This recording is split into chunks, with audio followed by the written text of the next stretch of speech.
네, 오전에 이어서 주민자치와 다양한 정책 이슈와의 관계에 대해서 소규모 공론장을 진행하도록 하겠습니다. 어, 오전에는 KT 통신망이 마비되어서 저희만이 아니라 전국적으로 인터넷 불통으로 인해 가지고 많은 문제들이 지금 보고가 되고 있는데요. 동네에 지금 자영업 하시는 선생님들도 포스 기계가 먹통이 돼가지고 결제가 안 되는 막 이런 사태까지 벌어졌습니다. 네. 그래서 저희도 조금 불안정한 인터넷 상황에서 아까 오전에 프로그램이 잠시 중단됐었습니다. 또 그 불행한 일이 생기지 않기를 바라면서 진행을 해야 될 것 같습니다. 두 번째는 지방자치법 개정에 따라서 지방의회에 정책지원관 제도라고 하는 것이 도입되게 됐는데요. 그 제도에 대해서도 조금 우리가 좀 이해를 할 필요가 있고, 주민자치 활동을 하는 다양한 주민분들이나 지역의 이제 리더들이 정책지원관 제도가 주민자치 발전에 어떻게 활용되거나 기여할 수 있는지를 조금 탐색해 가는 과정이 이번 토론 주제라고 보시면 되겠습니다. 이 주제와 관련해서는 두 분의 발제 토론자를 모셨는데요. 한 분은 서울시의회 운영위원장이신 이정태, 김정태 의원님을 모셨고요. 또 한 분은 오랫동안 이 분야에 대해서 연구를 해오신 한국지방행정연구원의 김필두 연구위원님을 모셨습니다. 예, 두 분으로부터 새로 도입되어지는 정책지원관 제도가 무엇이고 이것을 어떻게 만들어가고 우리가 활용해야 될지에 대해서 얘기를 나눠보는 시간을 갖도록 하겠습니다. 그러면 우선 김정태 의원님으로부터 서울시에서 이 법안이 만들어지기 전에도 서울시의회는 많은 노력을 통해서 의회의 활동을 강화해 온 과정이 있었고, 이 제도가 또 현재는 어떤 차원으로 서울시의회의 역할에 영향을 미칠지, 그리고 앞으로 이 제도의 구체적 실행을 위해서 지방자치단체마다 조례를 만들어야 되는데 그 조례는 어떻게 만들어지는 게 바람직한지, 이런 얘기들을 두루 들어보도록 하겠습니다. 짧은 시간이지만 들어보고 그다음에 우리가 토론 시간에 조금 더 구체적인 질문을 통해서 세부적인 내용을 이해해 나가도록 하도록 하겠습니다. 그러면 김정태 의원님께 말씀을 먼저 부탁드리도록 하겠습니다. 네. 네. 네, 안녕하세요. 김정태입니다. 저는 8년간은 시도특별시의원으로 일을 했고요. 지금 3년째 지방의원으로 일을 하고 있습니다. 잘 아시겠습니다만 지방의회는 굉장히 숫자도 많고 지방의원 인원도 많습니다. 17개 전국에는 17개 시도의원이 있고요. 226개 기초의원이 있습니다. 한 3천여 명 정도 지방의원이 있습니다. 원체 가지 많은 나무가 바람 잘 날 없듯이 많은 의원이 있다 보니까 뭐 크고 작은 언론 보도를 통해서 우리 국민들과 우리 지방의회의 그 관계를 많이 좀 단절시키는 그런 안타까움도 있습니다. 그래서 저는 지금 현재 서울시의회 운영위원장 겸 지방분권 TF 단장을 지금 4년째 하고 있고요. 한 달 전까지는 우리 17개 광역시도의회 운영위원장 협의회 회장도 역임을 하고 있습니다. 저는 오늘 지방의회 정책지원관 제도와 이게 주민자치활동이라는 주제로 우리 정책지원관이 시행이 되면 우리 주민자치활동과의 어떤 연관성 자체를 가질 것인가, 이제 그런 말씀을 좀 드리고자 합니다. 일단은 준비된 제 PT 자료가 좀 많아서 함께 나누면서 그 요점만 함께 공유하도록 그렇게 한번 하겠습니다. 우선 지방의회 법적 지위와 권한은 얘기를 함께 준비를 한번 해봤습니다. 보통 지방의회는 이제 국회의 축소판이라고 생각되는데 이제 근본적으로 국회의 역할과 같은 점도 있고요. 또 다른 점도 있습니다.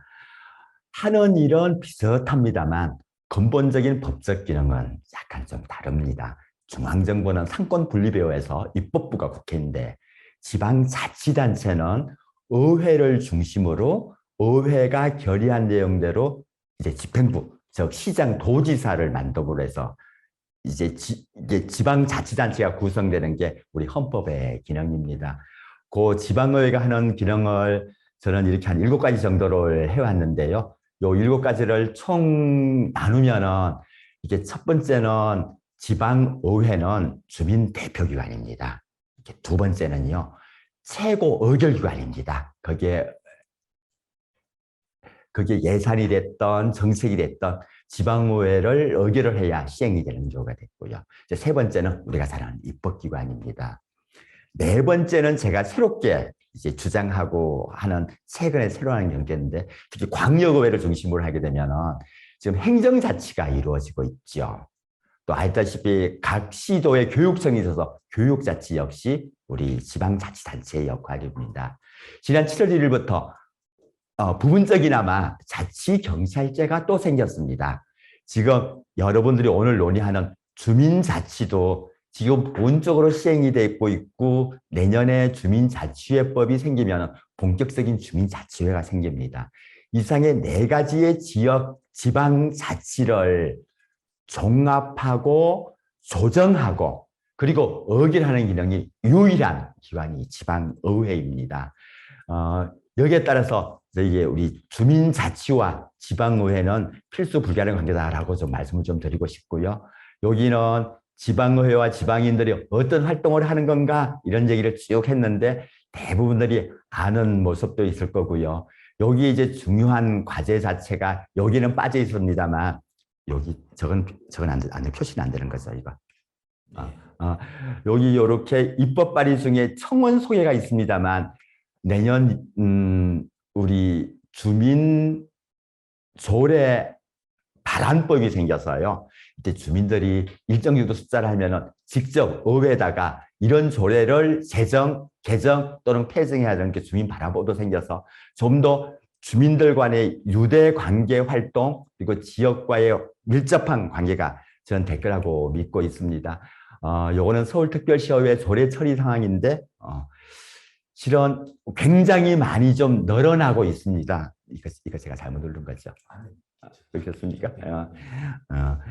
이제 이거 굉장히 많이 숫자는 지금 급격하게 이걸 누르면 안 되는구나.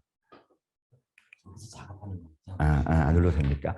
급격하게 이건 아닌 것 같은데 이건 급격하게 늘어나고 있는데 근데 절대적인 숫자가 이걸 한번 지나가고 제가 이걸 표시를 하려고 그러는데 표시가 안 됩니까? 실은 6대 발의의 23건에서 지금 지난 4년 전에 917건으로 4년 동안 있습니다만 사실 국회에 비하면 굉장히 절대적인 발의 수는 적습니다. 이 원인은 어떻게 되냐면요. 서울시가 가장 많은 조례를 자치 입법인 조례를 운영을 하고 있는데 서울시가 운영을 하고 있는 전체 조례 총 숫자가 689건에 불과합니다. 근데 중앙정부가 관리하고 있는 법률만 해도 12만 건의 법들이 있습니다. 요 자체는 급격한 조례, 주민의회의 가장 기본적인 입법권 사항이 발생하지만 제가 이 전체적인 숫자가 왜 이것밖에 안 되느냐 하는 걸 제가 잠시 좀 변명의 말씀을 좀 드렸고요. 다음은 사실 정책 역량 제도는 저희가 이제 국회의원들은 잘 알다시피 이제 9명의 정규 보좌관과 2번의 인턴 보좌관에서 11명이 수용하고 있습니다. 사실 지방의회는 아직까지는 없었습니다. 근데 내년에 1월 14일부터는 새로 생깁니다만 그것도 우리 의원 정수의 4명당 1명꼴로 규제를 하는 그런 지금 불안전한 조직이란 걸 말씀을 좀 드리고요. 그리고 저희 지방의회에서는 지방의회 역량 강화를 위해서는 2가지 제도 개선을 지속적으로 주장을 해왔습니다. 첫 번째가 우리 정책지원관, 오늘의 놀이대상은 정책지원관을 신설해라는 주장이었고, 두 번째는 인사권 독립이었습니다. 다음에 나면 설명을 해드리도록 하겠습니다. 그래서 요 내용 자체가 이렇게 참 어렵다 하는 말씀을 제가 여긴 드렸고요. 여기는 실은 이제 서울시 의회에는 2006년도부터 이제 비공식적인 이게 이제 불법적인 정책 지원 전문 인력 이게 정책 지원관을 운영을 해왔습니다. 여기에서는 물론 이제 인턴직계 한 달에 100만 원이 안 되는 급여를 가지고 각 시도마다 연구기관이 있습니다. 서울시의회는 서울연구원이 있는데 서울연구원의 연구원 제도 또 이렇게 해서 이거를 2011년까지 한 사람 의원 한 명당 그걸 운영을 해왔더랬습니다. 그 내용은 이렇게 2006년부터 쭉 해왔고요. 이게 이제 중앙정부에서 불법이다. 그래서 2012년부터는 이제 8급 시간 선택제 공문을 해서 2명당, 그 의원 2명당 1명씩 현재는 입법조사요원이라고 해서 50명을 지금 채용을 하고 있습니다. 이거는 유일하게 서울시 의회만 그렇고요. 전국 다른 의원들은 사실 이게 없는 어려운 상황에 있습니다. 그래서 요 과정들이 어떻게 중앙정부와 정책 지원 전문 인력이 필요성을 강조를 하고 해왔던 걸 과정을 겪었던 내용을 제가 좀 설명을 했고요. 참고를 해 주시기 바랍니다. 제가 요거는 좀 우리 지방의회 정책지원관들이 부재함으로써 있을 때도 있었고 없었습니다만 고재합한 경우에 이런 경우가 있었습니다. 첫 번째는 정책 관련 정보 수집에 절대적으로 취약을 했습니다. 서울시 의원은 110명이 일을 하고 있습니다. 서울시 의원들이 1년에 심의해야 될 예산은 우리 서울시와 서울시 교육청 예산에서 한 55조 원 정도의 업무를 파악을 하게 됐습니다. 110명이 혼자서 심의를 해야 되는 게 한 5천억 정도의 예산안을 봐야 되는, 도움 없이 해야 되는 그런 경우도 있고요. 이제 두 번째는 이제 다양한 협력 채널과 유대 관계가 정말로 부족했습니다. 세 번째는 집단보도 조직 구조라고 얘기하는 건데 현재 저희도 갖고 있는 입법보조원 제도 자체는 의원들의 개인 보조가 아니고 상임위원회, 우리 전문위원실에 배속이 돼서 집단보조 형태를 취하고 있습니다. 때로 우리 지방의원도 정당 공천제가 있어서 여야가 있습니다. 어떤 정책보조원이 여당 의원과 야당 의원이란 전혀 상이한 정책자 갖고 있는 사람을 동시에 보좌하는 그런 역할도 있고 있습니다. 그리고 네 번째는 마지막 전문성 부족이었습니다.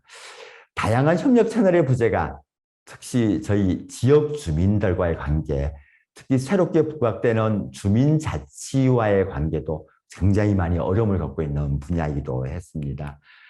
저희 다음에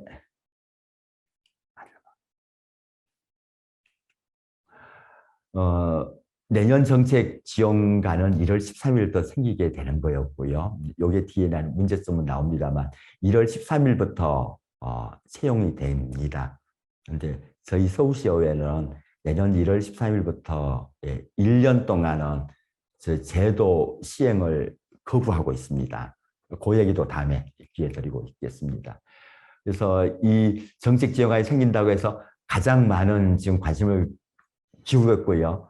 특히 서울에는 공무원 시험 준비하는 고시촌이라고 불리는 노량진 학원가가 있습니다.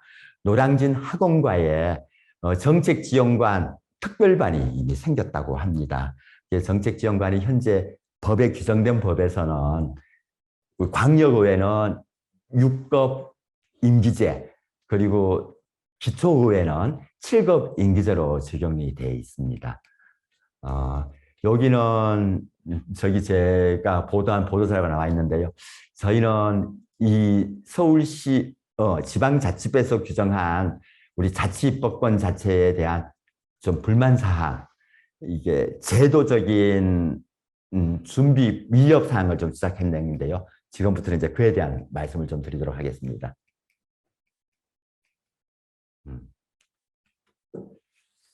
저희가 가장 큰 왜 정책 지원관들도 지방의회가 특히 서울시가 그렇게 앞서 주장하던 정책 지원관제를 막상 법적 제도하니까 왜 반대하느냐? 저희는 첫 번째는요. 정책 지원관의 직무법입니다. 여기 제가 표시가 안 됐습니다만 정책 직무에 대한 것은 그 지방자치법 시행령 개정안이 현재 입법 예고 중입니다. 그 입법 예고안 중에서는요. 지방자치법 제47조부터 52조까지 규정된 관련 의정활동을 지원한다. 이 내용이 어떤 내용이냐면 첫 번째가 우리 지방의회 의결사항들, 자료 요구사항들, 그리고 여기에 그 특별 국회에서 국정조사가 있듯이 지방의회도 행정사무조사가 있습니다. 행정사무조사에 그리고 네 번째가 자료 요구.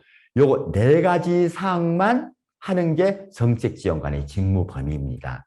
저희가 두 번째를 직무 범위로 대한 것은 이른바 거기에 또 다른 것은 사적인 활동을 금지한다라고 규정했는데 여기도 저희는 그러니까 지방자치법 제47조부터 51조에 규정된 내용 외에는 전부 다 사적 의정 활동이라는 겁니다. 이 사적 의정 활동을 하게 되면은 저희 정책 지원관이 해줘야 될 것, 우리 네트워크와 함께 다양한 네트워크를 함께 해주시고 우리 지역 내에 다양한 의견 수렴들, 민원 수렴 활동 자체도 사적 의정 활동이 되는 겁니다. 또 부차적으로 저희들은 지방의원들은 지방의원이기 때문에 당연히 정치적 활동을 하게 됩니다. 이 정치적 활동은 공직선거법에 따라서 당연히 의정활동도 공직의정활동이라고 되는 것들, 이것조차 문제가 돼 있어서 저희는 이걸 분쟁합니다. 세 번째는 저희는 의원 1인당 1명의 정책지원관을 요구를 하고 있습니다. 특히 기초의회는 일단 순차적으로 가더라도 광역의원들의 829명이 있습니다. 광역의원들은 반드시 의원 한 사람당 1명씩 정책 지원 인력이 임기가 돼 있어야 원활한 의정활동의 지원 업무와 그리고 우리 주민자치를 비롯한 다양한 지역 내의 주민들과의 소통 채널이 필요하겠다 생각했습니다.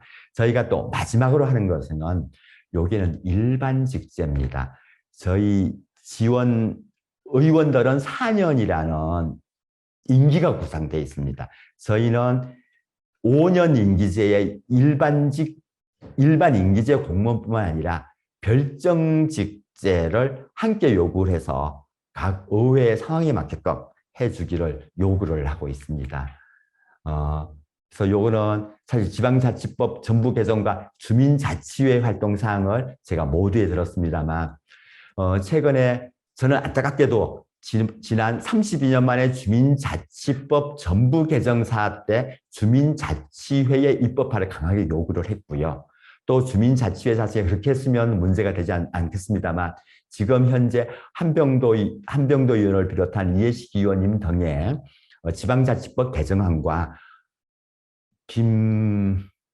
김영배 의원의 주민자치법 설치 법률에 대해서 별도의 법률이 현재 국회에 계류가 되어 있습니다. 최근 안타깝게는 이 주민자치회와 관련된 건 우리 박근혜 대통령 정부였던 2014년 지방자치 및 행정개정특례법에 따라서 이 주민자치회 근거조항이 도입됐는데 일부에서 이걸 마치 인민위원회 조치자라는 일부의 허황된 주장에서는 매우 안타깝게 생각을 하고 있습니다. 사실 주민의 정책 결정 참여 보장 그리고 주민조례 발안제 뿐만 아니라 우리 서울시의회에서는 디지털을 이용해서 우리 지방의회, 특히 서울시의회는 서울시의 전반적인 주민자치회 활동에 플랫폼 기능을 해야 되겠다고 좀 저희는 생각을 하고 이에 대한 연구 용역을 지금 하고 있고요. 저희는 우리 주민발안법, 주민소환법을 비롯한 우리 주민자치와 관련된 주민참여법들은 전 최대한 참여를 완화하는 지금 자체 조례를 현재 준비 중에 있다고 말씀을 좀 드리겠습니다. 저희가 이 마지막 내용 자체는 결국은 지방의회는 주민자치를 표명한 지방자치 업무의 종합 조정 의결 기관이고요. 이 지방자치도 결국은 주민의 참여를 전제로 하고 있습니다. 이 지방의회와 주민 참여의 역할 변화와 다양한 이해 조정의 역할들은 우리 정책 지원관들이 앞장서서 그리고 또 가운데 서서 활동을 해줘야 되겠다는 생각을 하고 있고요. 정책 지원관 제도는 기존의 4분의 1, 2분의 1로서는 그 주어진 정책 지원관의 역할 자체를 수행을 할 수 없어서 우리 정원 자체를 1대1로 조정이 돼야 됩니다. 그분들의 신분적 조정 역시 제한적인 일반 임기제보다는 독립적인 별정제 공무원 채용이 돼야 되겠고요.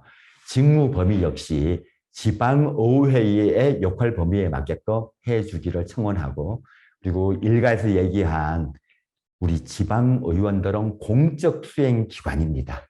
독자적인 주민 대표기관인데 이 주민 대표기관을 의정활동 보좌는 보좌 기능인 거지 개인적인 임무의 비서 기능이 아니란 것을 다시 한번 좀 말씀드리고, 우리 주민자치에 관계해서는 여러 전국의 우리 지방분권 지도자 여러분과 함께 해 나가고 싶습니다.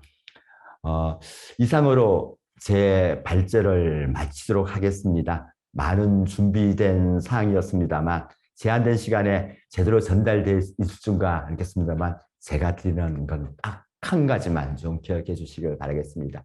지방의회는 국회와의 역할과 조금 다른 측면이 있습니다. 그 다른 측면 자체가 행정자치, 교육자치, 그리고 경찰자치, 주민자치를 종합하고 조정하는 유일한 대표기관이라는 걸 좀 말씀을 드리고요. 이 대표기관에서 역할을 제대로 하기 위해서는 우리 정책지원관이 제대로 된 정책관이 필요하고, 제대로 된 정책관 도입이 됐을 때만이 주민자치도 더 활성화될 수 있겠다는 게 저의 12년간의 의정활동과 연구활동의 결정입니다. 이상 제 발제를 마치도록 하겠습니다. 경청해 주셔서 감사합니다. 네, 김정태 의원님께서 현재 도입되고 있는 정책지원관 제도에 대해서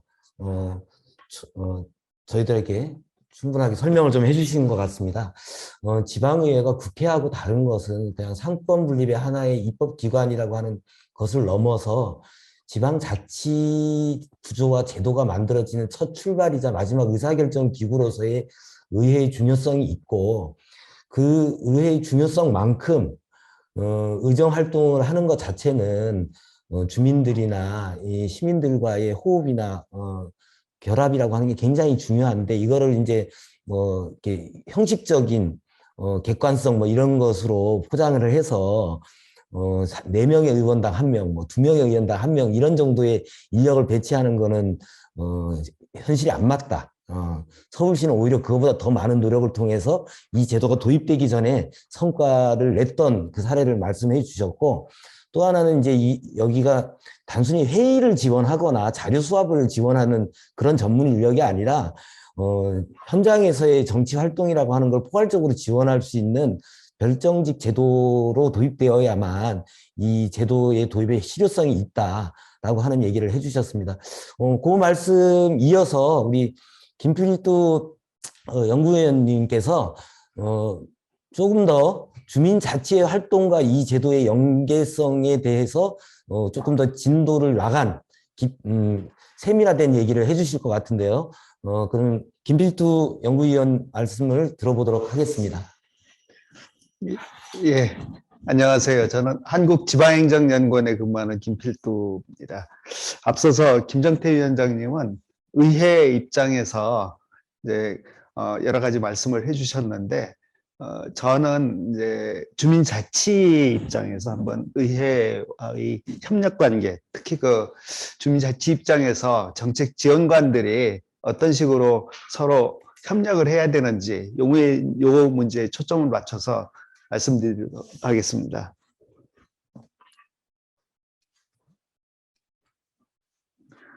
예, 우리나라 헌법에 보면 헌법 전문에 우리들이 자손이 안전과 자유와 행복을 확보하는 것이 국가가 해야 될 역할이다. 이렇게 돼 있습니다.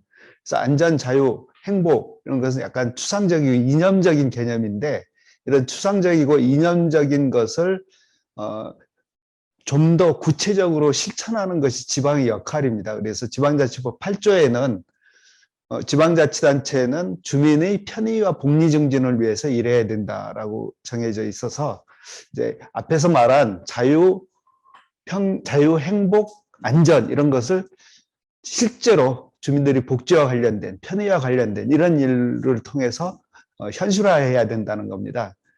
그래서 국가가 만들어 놓은 어떤 추상적이고 이념적인 큰 틀을 지방에서는 구체화시키는 게 역할인데 지방이 그런 국가의 이념 체계를 구체화시키기 위해서는 그만큼 많은 권한들이 지방에 주어져야 됩니다. 그래서 지방에 그런 권한들을 부여하기 위해서 지방분권이라는 용어를 선택하고 국가가 가지고 있는 권한들을 지금 지방에 이양하는 그런 작업들을 하고 있습니다. 그래서 이번 문재인 정부 때는 이 지방분권을 아주 강력한 국정시책 과제로 삼아서 헌법 1조를 개정을 하면서까지 지방분권을 강력하게 추진하겠다라는 안을 제시를 했죠. 그래서 헌법 1조 제3항에 대한민국은 지방분권국가다라는 것을 한번 개헌을 해보겠다.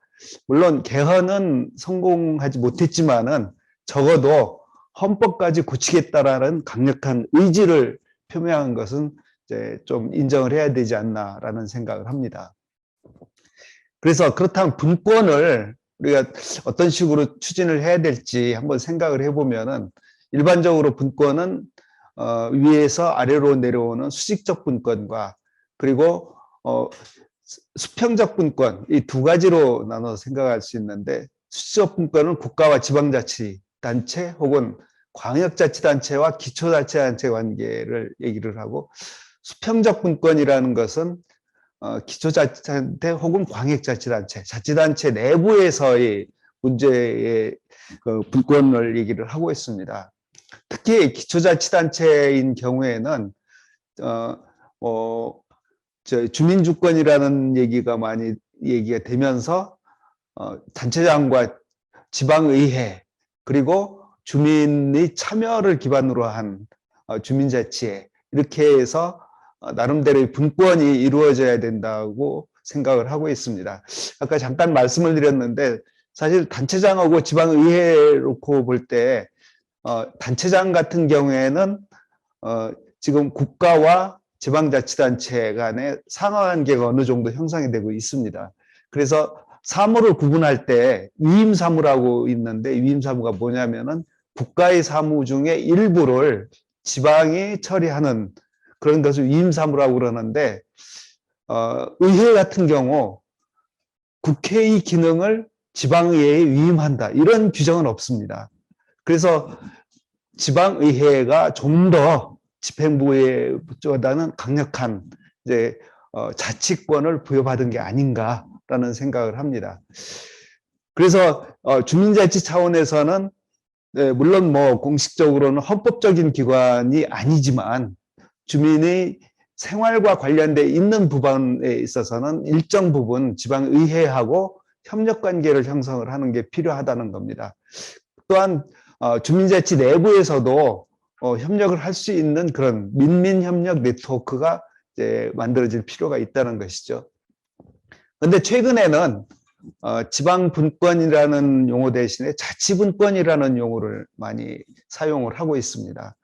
사실 크게 보면은 지방분권이나 자치분권이나 그다지 큰 차이는 없는데 굳이 그걸 구분을 해보자면은 지방분권은 기관과 기관 사이의 분권을 얘기를 하는 것 같습니다. 그래서 과거에 지금은 내년 1월 13일부터 시행되고 있는 지방자치법 전년 개정안은 앞부분이 좀 일부 개정이 됐지만은 과거에 지방자치법에 보면은 지방자치는 중앙과 지방 간의 역할을 규정하는 그런 법률이라고 얘기를 하고 있습니다. 그래서 지방자치를 보통 학자들은 단체자치와 주민자치 이렇게 구분을 하고 있는데 과거의 지방자치법은 주민자치 부분에 대해서는 언급을 안 하고 단체자치 부분만 언급을 하고 있습니다. 그래서 중앙기관과 지방기관 사이의 권한관계, 역할관계를 규명하는 그런 것을 지방자치법으로 규정을 하고 있어서 그 한 축인 주민자치에 대해서는 그다지 관심을 두지 않았습니다. 그런데 최근에는 주민들의 참여 문제 그리고 주민 주권이라는 문제가 제기가 되면서 지방분권보다는 자치분권, 실질적인 행동, 행위, 사람을 중심으로 기관이 아닌 사람을 중심으로 해서 분권이 이루어져야 된다라는 겁니다. 여기에는 주민자치라는 부분을 염두에 두고 지방자치가 실질적으로 시행되는 단체자치와 주민자치라면은 주민자치 부분도 단체자치 부분 이상으로 좀 부각이 돼야 된다라는 차원에서 자치분권이라는 용어를 선택하고 있는데 이것은 민주주의의 어떤 질적인 부분을 좀 더 개선을 해보고 주민이 주인으로서 자기 주권을 행사하는 그런 것을 좀 더 이제 확실하게 하자. 그래서 주민이 스스로 참여하는 어떤 집정 민주주의적인 요소 이런 것을 좀 가미해보자라는 의미가 되고 있습니다. 이것은 한편으로 보면은 중앙 중심의 국민국가 시스템에서 주민 중심, 그 지방 중심의 자치분권 국가로의 전환을 얘기를 하고 있는데 이제 지금 현재 어떤 나라든지 전부 다 대부분 대의민주주의 시스템을 채용을 하고 있습니다. 물론 의회제도도 그 대의민주주의 산물로 지금 채용이 되고 있는데 대의민주주의를 실천을 하다 보니 대의민주주의의 한계점이 자꾸 드러나 있습니다. 물론 대의민주주의 좋은 점도 많이 있지만 다양한 여러 가지의 한계점이 있는데 그 한계점의 문제는 대의민주주의가 정당 중심의 민주주의로 지금 이끌어지고 있어. 어느 나라도 마찬가지인데 그 정당 중심으로 해서 대표 관료적인 성격을 가지고 있어서 국민이나 주민에 대해서 책임을 지는 게 아니고 정권 혹은 정당에 대해서 책임을 지는 그런 일이 있습니다. 그래서 영국의 유명한 정치학자 루소는 영국 국민은 선거 때만 주인이고 선거가 끝나면은 노예 상태로 간다 이렇게 얘기를 하고 있습니다. 가장 민주주의가 잘 돼 있고 민주주의의 원조라는 영국이 그럴 정도면은 다른 나라도 상당 부분 그럴 거라는 생각이 듭니다. 요즘도 가끔 뉴스에 보면은 심심치 않게 미국에 총기 사고가 있습니다. 고등학교 이런 데에서 총기 사고가 있는데 여론조사를 해보면 미국 국민의 90%는 총기 규제법을 마련을 해야 된다고 얘기를 하고 있는데 정작 미국의 의회에서는 총기 규제법을 마련을 못하고 있답니다. 다양한 여러 정치적인 배려 뭐 이런 것 때문에 그런 것 때문에 마련을 하고 있어서 과연 국민의 그 뜻을 100% 반영을 하고 있는지 이런 데 의문을 제기를 하고 있고 우리도 얼마 전에 유치원 3법에 대해서 한참 논의가 많이 있었죠. 그 국민들의 80%는 유치원 3법을 고쳐야 된다라고 하는데 정작 국회에서는 이 법을 못 고쳤습니다. 여러 가지 그래서 이렇다 보니 과연 국민의 대표자들이 국민을 위해서 국민이 원하는 것을 모든 100% 해결해 주는지 이게 의문이라는 겁니다. 그래서 그런 부분을 해결해 주는 또 다른 조치가 필요하다라는 것이죠. 그래서 지방 분권도 중요하지만은 주민의 그런 것을 해결해 주는 자치분권이 더 필요하다는 겁니다. 그래서 2017년도에 춘천에서 전국 지방분권 협의회라는 게 출범을 하게 되는데 그때 슬로건이 뭐냐면은 지방자치 주체는 자치단체가 아닌 주민이 돼야 된다라는 것을 그때 공식적으로 선언을 했죠. 그래서 그러면 어떻게 주민이 되느냐? 국민 개개인이 주권자로서 직접 정책 결정 과정에 참여를 한다는 것이고요.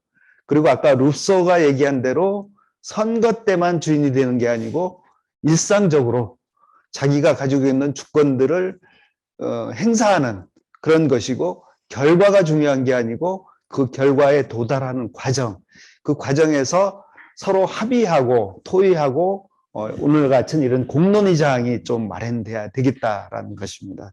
이걸 우리는 일반적으로 합쳐서 풀뿌리 민주주의라는 걸로 표현을 하고 있습니다. 그래서 이 풀뿌리 민주주의는 엘리트 민주주의에 대한 반대 개념으로 이렇게 사전에 규정되고 있는데, 사실 대민주주의를 가만히 살펴보면은 우리 위원장님도 마찬가지지만은 상당히 능력 있고 유능하신 분들, 말하자면은 우리 사회 엘리트 분들이 이렇게 대표자로 선출을 하죠. 그럴 수밖에 없는 것이, 우리가 투표를 할 때 명부들이 쭉 나왔을 때 이분들이 좀 더 유능한 분을 선택을 하지, 우리 옆집 아저씨나 청소하시는 아저씨 이런 분들은 선택을 안 하거든요. 그렇게 자연스럽게 이게 엘리트 민주주의로 가게 되고, 그러다 보니 좀 문제가 제기가 되고 있다는 것입니다. 그래서 이런 부분들을 좀 채워나가는 그런 조치들이 필요하다고 생각이 되는데, 아까도 잠깐 말씀드린 거하고 맥을 같이 하는데, 이스터린이라는 이제 정치학자가 얘기하기를 민주주의 정통성을 어디서 찾느냐. 정부가 하는 일이 옳다고 하는 시민들이 많으면은 그 정부는 민주주의 정통성을 가지고 있다. 이렇게 얘기를 합니다. 그런데 아까 말씀드린 데이제이 문제가 쭉 진행되다 보니 정당 중심이라든지 아니면 집권당 중심이라든지 이렇게 하다 보니까 이 민의가 충분히 반영되지 못한다는 겁니다. 그래서 이런 문제를 어떻게 해결할 것이냐, 이걸 제도적인 차원에서 해결하는 게 좀 필요하다. 그래서 제도적인 차원에서 집적 민주주의적인 요소를 우리가 좀 채용하는 게 필요한데, 집적 민주주의적인 요소의 기본이 되는 게 이게 참여민주주의라는 게 요즘 많이 얘기가 되고 있죠. 이 참여민주주의는 이 부분은 이제 시민민주주의라는 거하고 좀 구분을 해서 말씀을 드리자면은, 참여는 참여 그 자체, 말하자면 주체에 초점을 맞춰서 누가 참여를 하느냐, 이 부분이고, 이제 시민민주주의는 과정을 중시하는 겁니다. 함께 모여서 토론하고 협의하는 그 과정. 그래서 둘 다 이제 함께 합쳐졌을 때 진정한 민주주의가 달성이 된다. 그래서 주체자 측면에서의 참여민주주의와 과정을 중심으로 하는 시민민주주의가 합쳐졌을 때 진정한 주민자치가 성공되고 풀뿌리 민주주의가 실천이 된다. 이렇게 얘기를 하고 있습니다.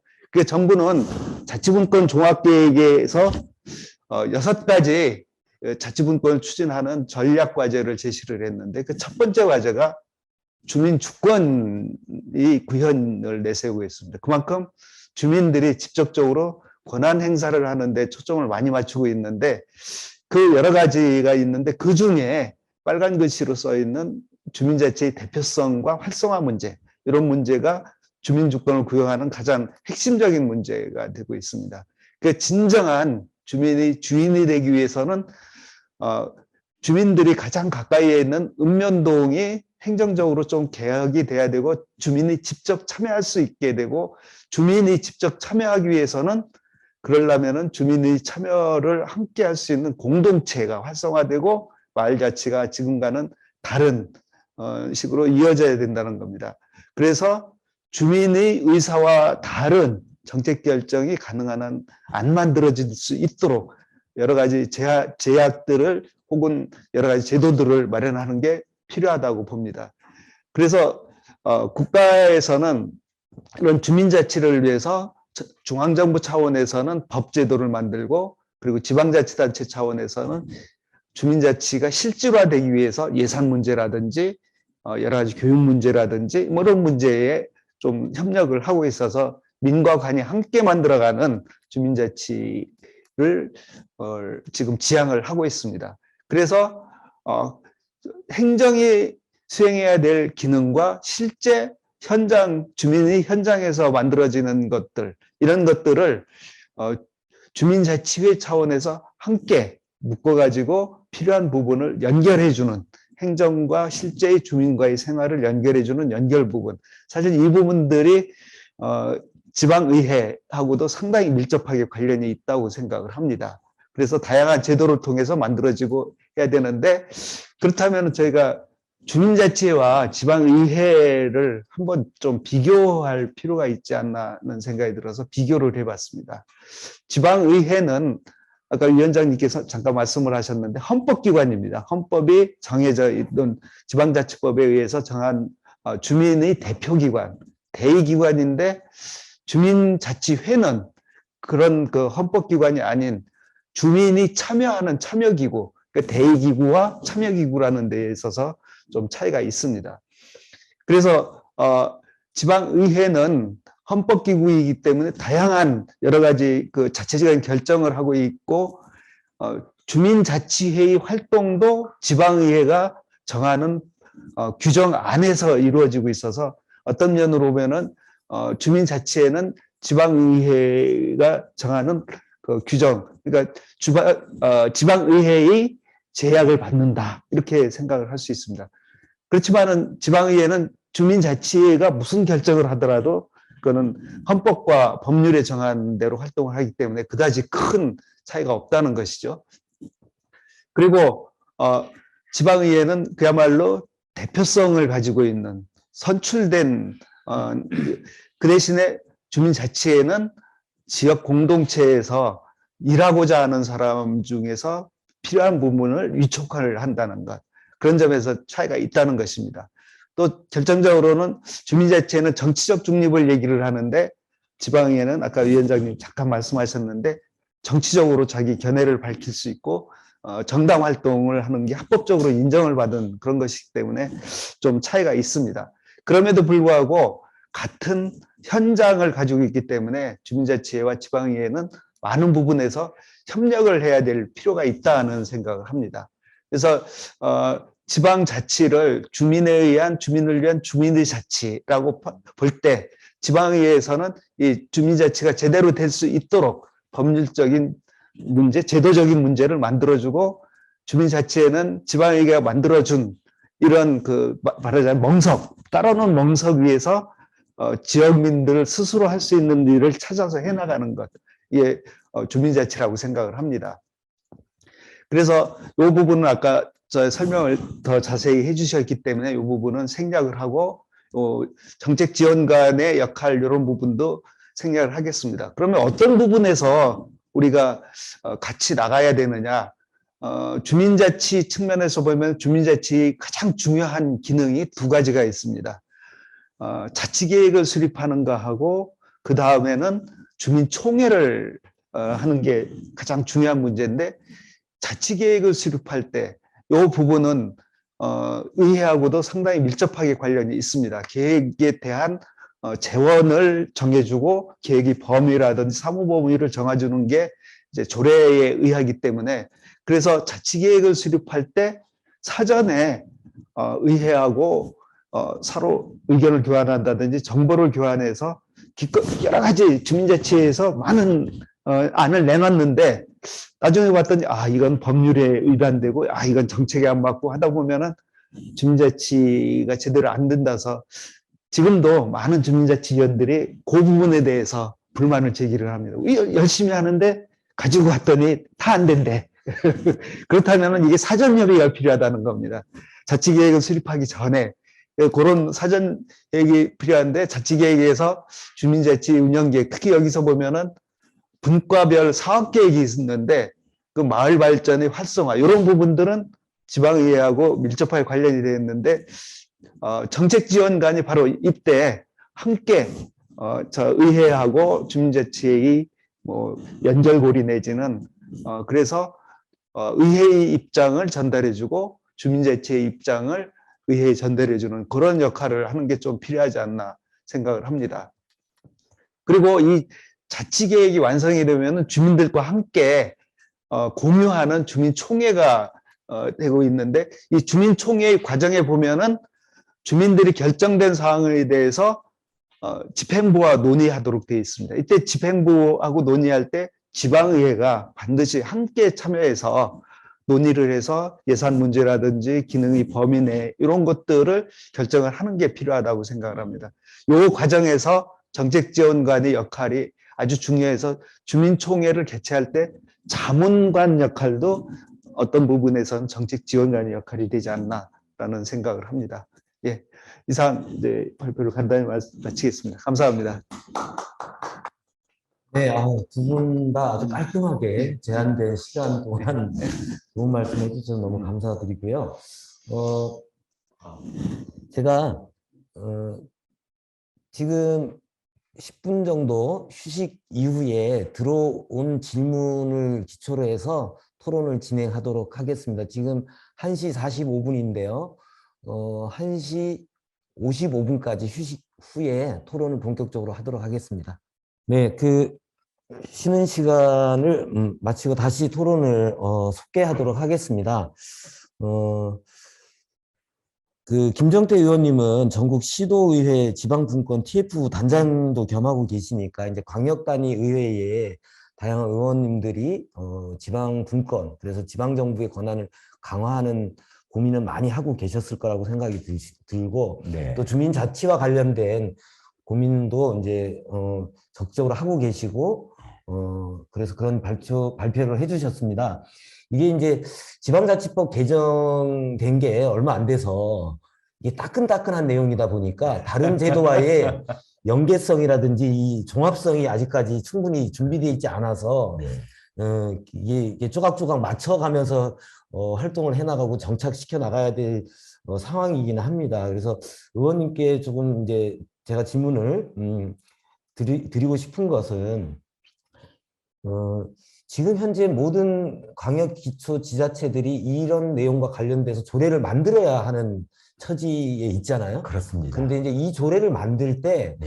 뭐 서울시 경험이나 또 아니면 이제 올해는 의정활동 경험에 기초해서 조례를 이렇게 만들면 좋겠다라고 하는 아이디어가 있다면 뭐 그런 얘기를 좀 해주시면 좋겠고, 두 번째는 주민자치와 이 지방의회가 예를 들면 주민의 법적 대표성을 가진 지방의원들과 그다음에 주민들의 수비민주주의 조직 체계로서 자치기구인 주민자치회가 서로 이렇게 다른 길을 가기보다는 주민자치를 해서 협력을 해야 되는데, 그 협력 방안에 대해서 의정활동 경험을 기초로 하시든지 아니면 이번에 정책지원관 제도를 활용해서 뭔가를 해볼 수 있다고 하면 어떤 것들이 있을 수 있을지, 그런 아이디어랄까요? 사례 소개랄까요? 그런 얘기 두 가지 질문을 드려보겠습니다. 예. 네. 예, 우선 이제 우리 지방자치법이 전부 개정돼서 이제 지방의회가 여러 가지 보니까 조례를 새로 제정을 해야 될 사항인데, 그건 제가 두 가지 측면에서 말씀을 좀 드리겠습니다. 지금 현행 우리 법률 체계는 자치 입법권을 인정하지 않는 기조에 와 있습니다. 뭐 이런 얘기죠. 이제 법률에서 조례에 위임을 했으면 조례에도 위임을 해야 되는데 꼭 시행령 또는 시행규칙에서 그 조례의 대강에 관한 규정을 낸다 말씀이거든요. 그 대표적인 사항이 아까 현재 지금 논의하고 있는 우리 정책지원관 얘기지 않습니까? 우리 지방자치법 제41조 제1항에 보면은요, 조례에 정하는 바에 따라서 각 지방의회에서는 조례에 정한 바에서 정책 지원 전문 인력을 둘 수 있다라고 정해놨습니다. 그럼 조례에다 지원을 위임을 해줘야 됩니다. 그걸 시행령계 불필요하게 직무의 범위, 그리고 그 직급, 채용 방법, 뭐 업무의 범위, 이걸 다 정해버린다 말씀이거든요. 그래서 다행히 요해된 사항은 저희가 이제 우리 17개 전국 우리 운영위원장 협의회에서는 이제 강하게 행정자치부 법제처에다가 지금 입법 여부에 대해서 좀 수정을 좀 해달라라고 요구를 좀 하고 있고요. 이제 실은 서울시의회는 오랫동안 이걸 경험을 해본 경험이 있습니다. 정책지원 전문가라는 그러니까 참 그 경험에 나온 결과인데 단순히 뭐 지방의회가 특권 유지를 위해서 하는 거 아닌가, 뭐 개인 비서를 위해서 하는가 그런 좀 안타까운 시각이 정말 안타깝고요. 여기에 대해서는 함께 이제 우리 주민자치 여러 역군들과 함께 공유한 자리가 그래서 저희한테 오늘 이 자리가 정말 소중한 자리였습니다. 그래서 사실 저희 지방분권 또는 이제 자치분권을 하고 있으면 결국 궁극적인 내용은 우리 김필두 박사님이 발제한 내용 자체로 주민 스스로의 주민이 주인이 되는 이른바 주민 주권 선언이 돼야 되는 모습인 겁니다. 그래서 결국 대의민주주의 하에서 우리 지방의회가 주민 대의기관이긴 합니다만 전 주민자치와의 긴밀한 협력상이 필요하겠다라고 생각이 드는데 아직도 현재 주민자치회법 관련된 여러 내용들 중에서 우리 김필도 박사님께서 말씀드렸던 우리 참여민주주의를 지나서 이제 수기민주주의에 나가는 그 과정은 좀 안 들어가 있습니다.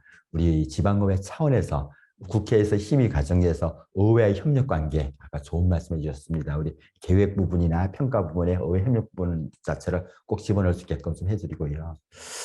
최근에 한 단계 좀 안타까운 것은 이제 서울시장이 지난 4월 이제 박원순 시장에서 오세훈 시장으로 바뀌면서 서울시의 주민 참여의 주민 자치의 모습은 참여 민주주의를 지나서 아까 우리 김필두 박사님은 시민 민주주의라는데 서울시는 수기 민주주의 단계에 주민들이 직접 정책에 결정하는 과정까지 도달을 해 있었습니다.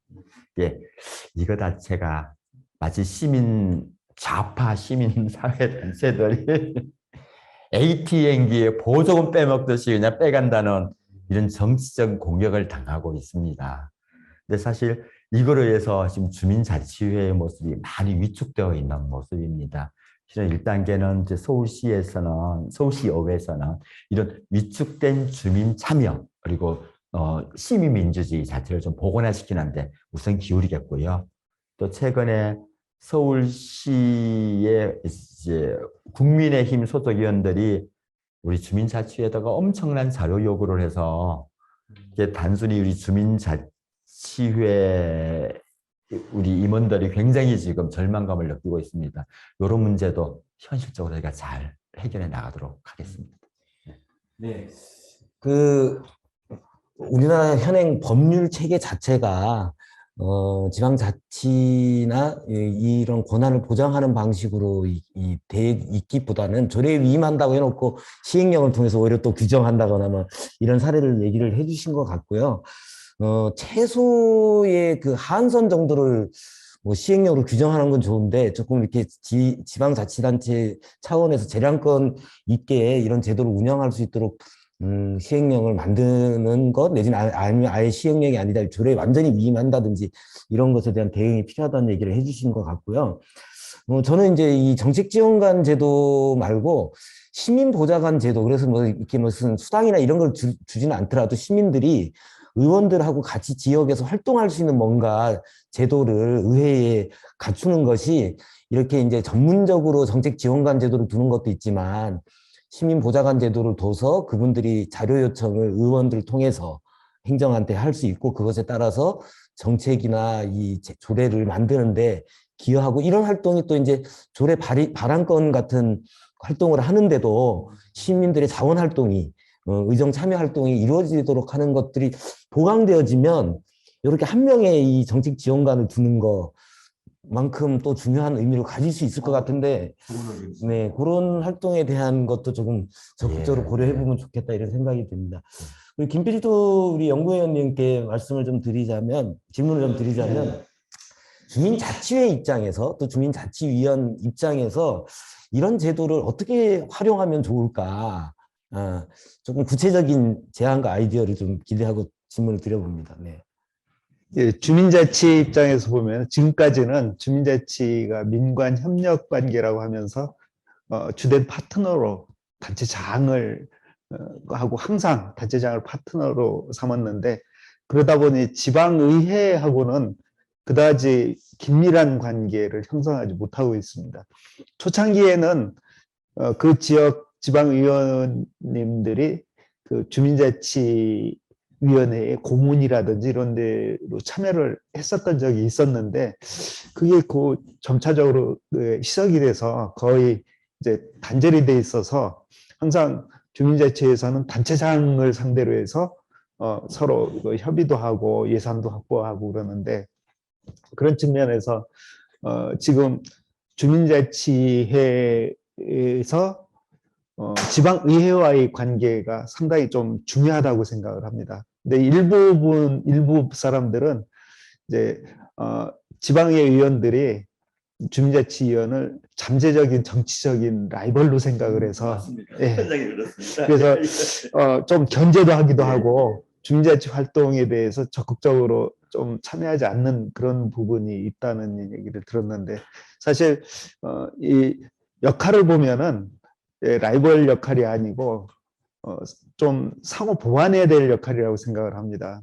그래서 이론적으로는 이제 대민주주의를 보완하는 게 집정민주주의고 집정민주주의를 위해서 주민 참여가 필요하고 주민 참여의 그 수단으로 주민자치회가 왔으니 그렇다면은 대민주주의를 대표하는 지방의회와 주민자치회는 상호 보완이 돼야 되는데 이제 어떻게 하다 보니까 경쟁 내지는 서로 예, 그런 관계가 형성이 됐는데 주민자치회 쪽에서 좀 적극적으로 지방의회하고의 어떤 협력 관계가 필요하다고 봅니다. 특히 지방자치법 개정안 중에서 아까 잠깐 언급을 하셨는데 주민이 직접 조례안을 발의할 수 있도록 하는 권한을 부여됐는데 과거에는 반드시 단체장을 경유해서 조례안이 발의됐었는데 단체장을 뛰어넘고 바로 그 조례안을 지방의회와 협의해서 할 수 있도록 돼 있거든요. 그러다 보면 그 부분에 대해서도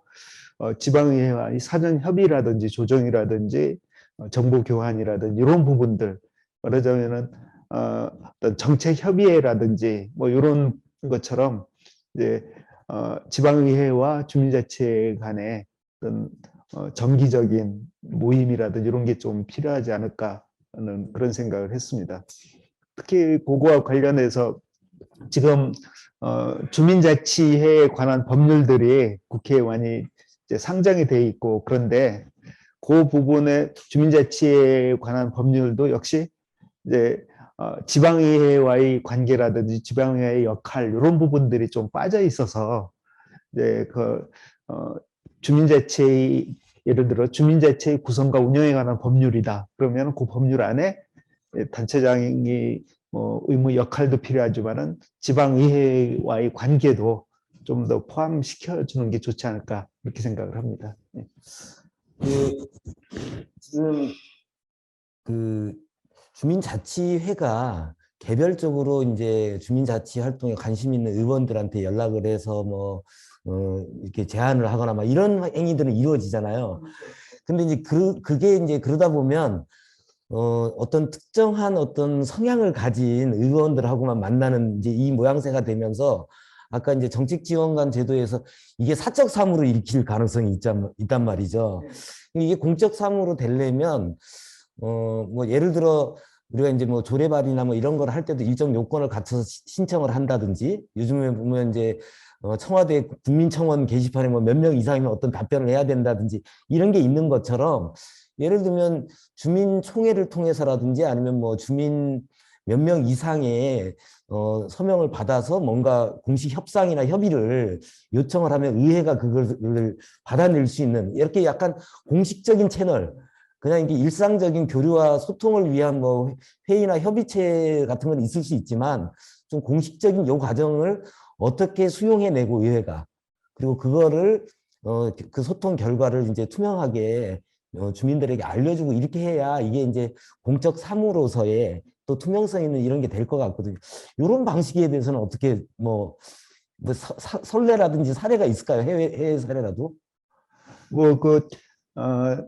이게 딱히 거기에 들어맞는 사례가 있는 건 아닌데 독일 같은 경우에는 지방자치단체의 정책을 수립할 때 반드시 이제 지역의 우리 같은 주민자치라든지 지역의 단체들의 의견을 거쳐서 그쪽에서 의견을 제시를 하지 않으면은 이제 정책화하지 않는 그런 게 있는데, 특히 또 독일 같은 경우에는 지역에 따라 조금씩 다르지만은 이제 지방의 의원이 집행부에 뭐 국장을 한다든지 이런 식으로 해서 집행부와 의회와 주민 대표 이 3자 간의 관계가 잘 형성이 되고 있다고 하는데, 저희도 그렇게 지금 수평분권이라면은 단체장과 의회의 관계만 생각하지 말고 거기에 주민의 대표기구인 주민자치회에서 3자 간의 어떤 역할 배분이라든지 이런 게 좀 잘 됐으면 좋겠다는 생각입니다. 이런 건 어떨까요? 서울시에서 했던 네.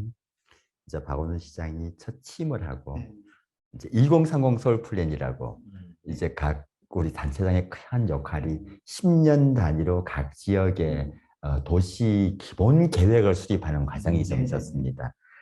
보통 그 기본 계획은 이처럼 뭐 이제 단체장이 이게 전문가 그룹한테 용역 과정을 줘서 용 전문가들이 만드는 과정이었어요. 이제 그때는 어떤 게 있냐면 이제 서울 시민 1000명을 사실 주민자치회로부터 주민자치위원회, 주민자치위원들 중심으로 해서 1000명의 위원들을 만들고 그게 우리 의회가 참여하고 전문가들이 참여해서 이른바 최초의 공론장, 이른바 수기민주주의가 시작됐었습니다. 그걸 오랫동안, 거의 1년 동안 작업을 했죠. 그 1년 동안 작업을 해서 나온 게 이제 서울 도시계획 훈장이라는 게 나왔고요. 네, 기억나시죠?